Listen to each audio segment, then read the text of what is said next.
Hello ninth class. आज हम आपके second chapter the sound of music part 1 के क्वेश्चन आंसर समझेंगे। लेसन में आपको समझा चुकी हूँ। पहला क्वेश्चन है, how old was Evelyn when she went to the Royal Academy of Music. जब Evelyn Royal Academy of Music में गई तब उसकी उम्र क्या थी, उसकी आयु क्या थी। आंसर है आपका, Evelyn was not even 17 years old when she went to the Royal Academy of Music. जब Evelyn Royal Academy of Music में गई तब 17 साल की नहीं थी, यानी उसकी उम्र उस समय 17 ईयर्स से कम थी। सेकंड क्वेश्चन है, when was her deafness first noticed और व्हेन वाज इट कन्फर्म्ड।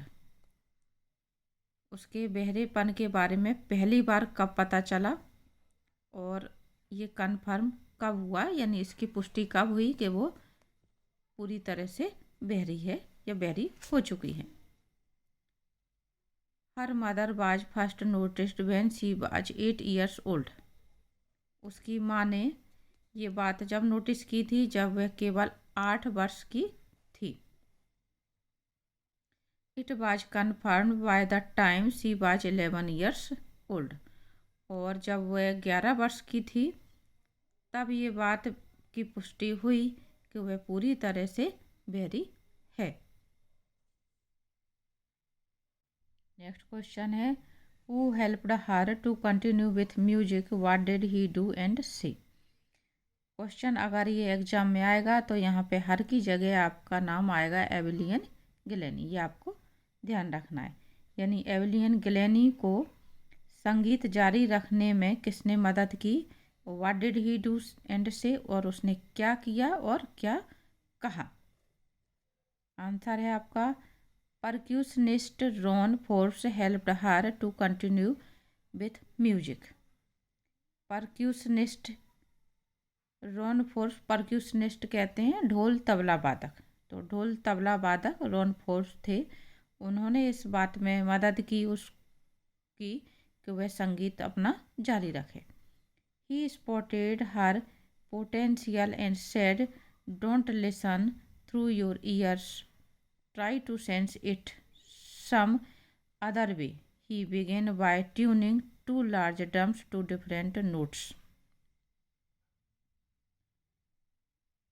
उन्होंने इस बात को ध्यान दिया, ही स्पॉटेड हर पोटेंशियल, उन्होंने उसकी क्षमता को पहचाना या क्षमता को देखा और कहा कि अपने कानों के द्वारा मत सुनो, don't listen through your ears, यानी अपने कानों के द्वारा उसको मत सुनो, try to sense it other ways, इसको दूसरे तरीके से समझने की कोशिश करो। ही बिगेन टू ट्यूनिंग, और उन्होंने क्या किया, ड्रम यानी ढोल को, दो बड़े ढोलों को 2 तरीके से बजाना प्रारंभ कर दिया। डिफरेंट नोट्स का बच्चों यहाँ पे मतलब है धुन या स्वर, अलग स्वर से अलग धुन में उनको बजाना प्रारंभ कर दिया। नेक्स्ट क्वेश्चन है आपका, name the various places and causes for which एविलियन performs.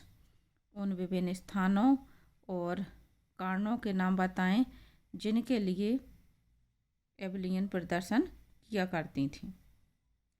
Apart from the regular concert, एविलियन gives free concert in prisons and hospitals. अपने नियमित प्रदर्शन के अलावा एविलियन फ्री में जेलों और हॉस्पिटलों में प्रदर्शन किया करती थी।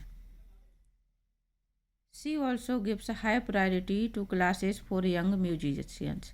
इसके अलावा वो जो युवा संगीतकार थे उनको भी बहुत ज़्यादा प्राथमिकता, उनकी क्लासों को बहुत ज़्यादा प्राथमिकता दिया करती थी। प्रायोरिटी मीन्स प्राथमिकता। She also performed for Beethoven Fund for Deaf childrens. उन्होंने यानी उसने एवलियन ने बीथोवन बधिर बच्चों के लिए भी योगदान दिया। नेक्स्ट क्वेश्चन है आपका आंसर इन 2 और 3 पैराग्राफ। ये आंसर आपका बड़ा याद करना है आपको, तो ये थोड़ा सा बड़ा है आपका answer. How does Evelyn hear music. आपको ये बताना है कि एवलियन म्यूजिक को किस प्रकार से सुनती थी, क्योंकि वो पूरी तरह से बहरी थी और इसके बाद भी वो संगीत महसूस कर लेती थी यानी सुनती थी, तो किस तरह से संगीत सुनती थी। For music Evelyn see explains. Evelyn संगीत के बारे में बताती हैं।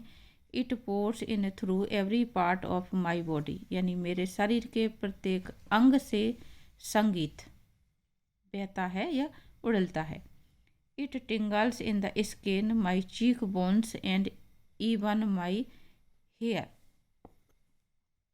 When she plays the xylophone, she can sense the sound passing up the sticks into her fingertips. By leaving she drums,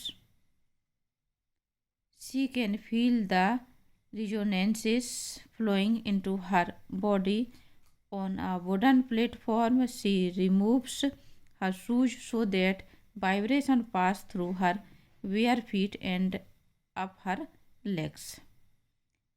वो कहती हैं कि उनके अंग अंग से यानी शरीर के प्रत्येक अंग से संगीत झलकता है या निकलता है, यानी अंगों के प्रत्येक हिस्से से वो संगीत महसूस करती हैं। तो अलग अलग बात बता रही। It tingles in the skin, my cheek bones and even my hairs. इसका मतलब ये वह मेरी त्वचा, स्किन यानी त्वचा, मेरे गालों से और मेरे बालों से भी अंदर घुसता है।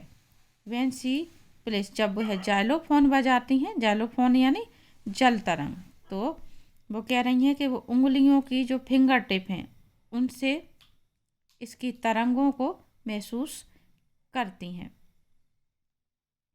और बाय लीविंग द ड्रम्स, और जब वो ड्रम बजाती हैं यानी ढोल बजाती हैं, तो जब वो ढोलों पर बजाने के लिए झुकती हैं तो झुकते हुए निरंतर प्रवाहित होती हुई she can feel the resonance flowing into her body, निरंतर प्रवाहित होती हुई ध्वनि को महसूस करती हैं। और ऑन अ वुडन प्लेटफॉर्म, जब है किसी ऐसी जगह पर कुछ बजाती हैं, ऑन अ वुडन प्लेटफॉर्म जहाँ पर के लकड़ी का फर्श होता है, तो वो अपने जूते चप्पलों को उतार देती हैं ताकि उसके पैरों से फीट ना नंगे पैरों से क्या हो, जो उसकी तरंगे हैं, संगीत की वाइब्रेशन है, वो कहाँ पहुँच सके, वो महसूस कर सकें। लकड़ी के तख्ते पर वो नंगे पैरों पर कंपनों को महसूस कर सकें, इसके लिए वह क्या करती हैं, जूते चप्पल उतार देती हैं। तो मतलब इसमें जो कहने का आशय है वो ये है कि वो शरीर के एक एक हिस्से से संगीत को महसूस करती हैं। हम लोग जिस चीज़ को सुनते हैं, हियर, और वो उसको महसूस करती हैं। तो बच्चों, ये आपके साउंड ऑफ म्यूजिक का फर्स्ट पार्ट था जो एवेलियन गिलानी के ऊपर था, यहाँ पे समाप्त होता है। उम्मीद करती हूँ आपको समझ में आ गया होगा।